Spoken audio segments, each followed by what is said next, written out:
Let me quickly quash another lie we tell. And I've been hearing that lie a lot in the security circle. The reason why we don't want to go in there and fight these bandits and recover these people is to avoid collateral damage. It's a lie. I'll remind you, 2020, an American, Walton, was arrested by a bandit group or terrorists, a bunch of terrorists. 6 of them, they took him. The Americans contacted the same Nigerian government. They got intel about where he was. They brought in Naval SEAL into this country, conducted an operation, killed 6 of the terrorists, evacuated the man, took him to the American embassy in Niamey in Niger, from there en route to America. President Trump went on the air and bragged about it.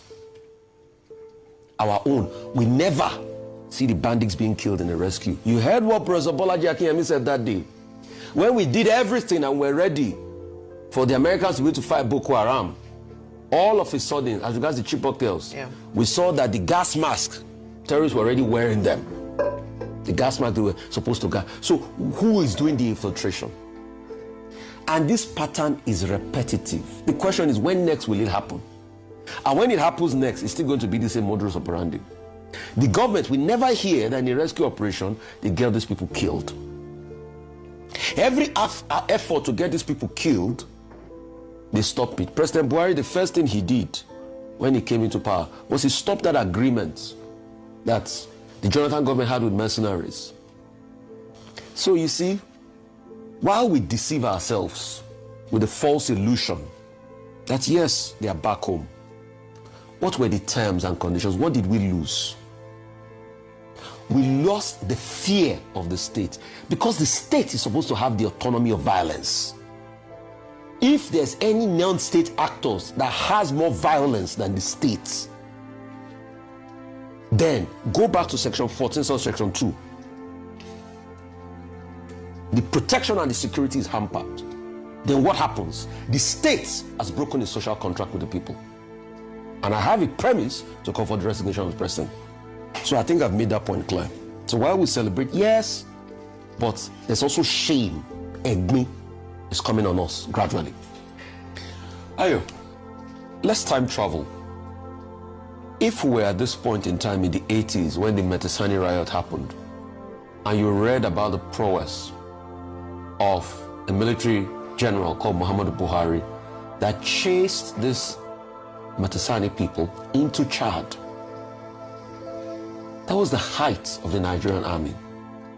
But juxtapose that with today, and if they tell you that the national security advisor of a country will be that one giving assurances to families of those that have been kidnapped that their children will come back home while they have negotiations and romance with this criminal, the first question that you will ask yourself is, what happened to the Nigerian states? The second question you'll ask yourself is, are these the vestiges of a failing state? So my question today is to the security architecture, what happened to Nigeria? Are these the vestiges of a failing state? That we now go to beg to get our people rather than show military might. If you go back to the Nigerian Constitution, section 14 of section 2, about the sole responsibility of government being to provide security for lives and property, there is something we as Nigerians do in exchange for government to do that. We surrender our sovereignty to the government in a bid for the government to protect us. So it's a social contract. If you read Jean-Jacques Rousseau, what do you do for me that will make me do something in return for you? We have surrendered our sovereignty, and we in turn expect the government to protect us. And that's why when we collect salaries and they remove payee taxes from our salaries, we are paying all of these taxes because we expect them to be able to do something in return.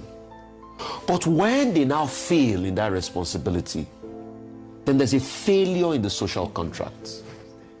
And when there's a failure in the social contracts, people can actually call for the resignation of the president of the country.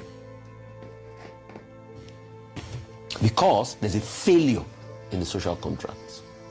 So, whatever it's worth, despite the fact that we can celebrate on behalf of those that have come back home, let's not forget that there's been a failure in the social contract President Tinubu promised us. So it's not amiss when people call for his resignation. And let's stop being sentimental. It's not the end of the world. If we call for President Tinubu's resignation, heaven will not fall. It's for him to double up. All right, that is Rufai Hussaini, the face of the Arise television, the man with the empirical fact, the man that is after God's heart, the man who is the voice of the voiceless, the man who speaks for the people. That's Rufai Hussaini, a fearless man. He doesn't care what you're going to do. He speaks the truth and nothing but the truth. You saw Reuben Abati sat down there looking like a Dundee and listening to his, what is it called? His boss speaking. Even though he claimed that he went to Harvard University. Hussaini did not go to Harvard University, but he's more sensible. He talks, reasonably, and he always bring out empirical fact. Empirical fact. That's what he always bring. See, honestly, if Rufai Hussaini is not in Arise TV, and maybe Oji Okpe and the other of my sister, what was that my Yoruba sister's name? The other lady, the second lady to Oji Okpe, that they normally do money show. If these three people are not in Arise TV will not be anywhere, not with Reuben Abati. See, the truth is that our government has failed. We should call for the resignation of President Bola Ahmed Tinubu. He should resign because his government has failed and failed woefully. Let me share with you guys this morning for you guys to hear from the man with the empirical fact, Rufai Hussaini. Share this video, like it, repost it, and I'll see you guys in my next video. Peace out.